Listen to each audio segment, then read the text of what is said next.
बहुत समय पहले की बात है। हिमालय की तराइयों में बसा था सूर्यगढ़ राज्य। ये राज्य अपनी हरियाली, न्याय और खुशहाल लोगों के लिए प्रसिद्ध था। सूर्यगढ़ पर राज करते थे महाराज वीरसेन और उनकी इकलौती संतान थे राजकुमार आर्यवर्धन। राजकुमार आर्यवर्धन केवल रूपवान ही नहीं बल्कि दयालु, बुद्धिमान और साहसी भी थे। उन्हें शिकार या ऐश और आराम में नहीं बल्कि आम जनता की समस्याएं समझने में रुचि थी। वे अक्सर साधारण वेश में राज्य का भ्रमण करते थे। रहस्यमयी पड़ोसी राज्य सूर्यगढ़ के पास ही एक और राज्य था, चंद्रपुर। उस राज्य की रानी थी रानी वैदेही। वे बहुत कम उम्र में रानी बनी थी, लेकिन उनकी बुद्धिमत्ता और न्यायप्रियता की चर्चा दूर दूर तक थी। कहा जाता था कि वे हर निर्णय सोच समझ कर लेती हैं और अपने राज्य को पुत्र की तरह संभालती हैं। एक दिन सूर्यगढ़ में समाचार आया कि चंद्रपुर पर पहाड़ी डाकुओं का खतरा बढ़ गया है। व्यापारियों पर हमले हो रहे थे और सीमावर्ती गांव डर के साए में जी रहे थे।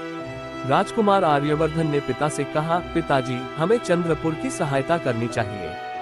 संकट के समय पड़ोसी का साथ देना ही सच्चा धर्म है। महाराज वीरसेन ने सहमति दी और राजकुमार को एक छोटी सेना के साथ चंद्रपुर भेजा। पहली मुलाकात चंद्रपुर के दरबार में जब राजकुमार पहुंचे तो रानी वैदेही ने स्वयं उनका स्वागत किया। रानी सादे वस्त्रों में थी, लेकिन उनके चेहरे पर आत्मविश्वास और तेज झलक रहा था। दोनों के बीच राज्य, प्रजा और कर्तव्य को लेकर गंभीर चर्चा हुई। यह कोई साधारण मुलाकात नहीं थी, ये दो जिम्मेदार शासकों की भेंट थी। राजकुमार ने मन ही मन सोचा, ये रानी केवल सिंहासन पर बैठने वाली नहीं बल्कि सच में राज्य चलाने वाली है। संकट का समाधान राजकुमार ने सेना के साथ डाकुओं की गतिविधियों का अध्ययन किया। रानी वैदेही ने अपने गुप्तचर तंत्र की जानकारी साझा की। दोनों ने मिलकर एक योजना बनाई, बिना बेवजह रक्तपात के डाकुओं को पकड़ने की। एक रात राजकुमार स्वयं सैनिकों के साथ पहाड़ियों में गए। रानी ने राजधानी में सुरक्षा व्यवस्था संभाली। योजना सफल रही। डाकुओं का सरदार पकड़ा गया और गांवों में फिर से शांति लौट आए। चंद्रपुर की प्रजा ने राहत की सांस ली। सम्मान और विश्वास। रानी वैदेही ने दरबार में कहा, राजकुमार आर्यवर्धन ने केवल तलवार से नहीं, बुद्धि और धैर्य से हमारी सहायता की है। राजकुमार ने विनम्रता से उत्तर दिया, ये सब आपके सहयोग और समझदारी के बिना संभव नहीं था, महारानी।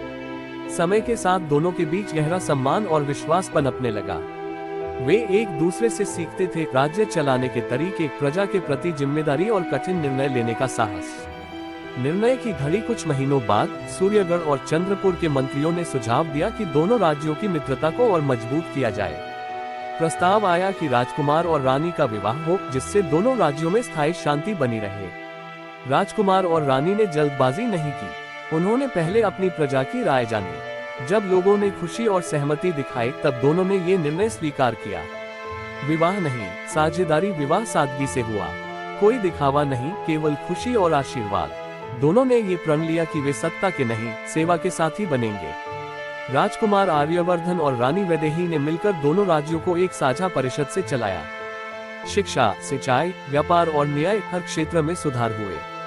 सुनहरा भविष्य। कुछ वर्षों में सूर्यगढ़ और चंद्रपुर एक आदर्श राज्य बन गए। लोग कहते थे, जहां शासक एक दूसरे का सम्मान करते हैं, वहां प्रजा कभी दुखी नहीं रहती। राजकुमार और रानी की यह कहानी केवल प्रेम की नहीं थी, ये थी कर्तव्य, समझदारी और समानता की कहानी। और आज भी लोक कथाओं में ये कहा जाता है, सच्चा राज वही है जहां दिल बड़ा और इरादे साफ हों। इस स्टोरी का हर एक छोटा लाल लिखकर डू और उसके नीचे इमेज पिरोमिड इंग्लिश में लिखो।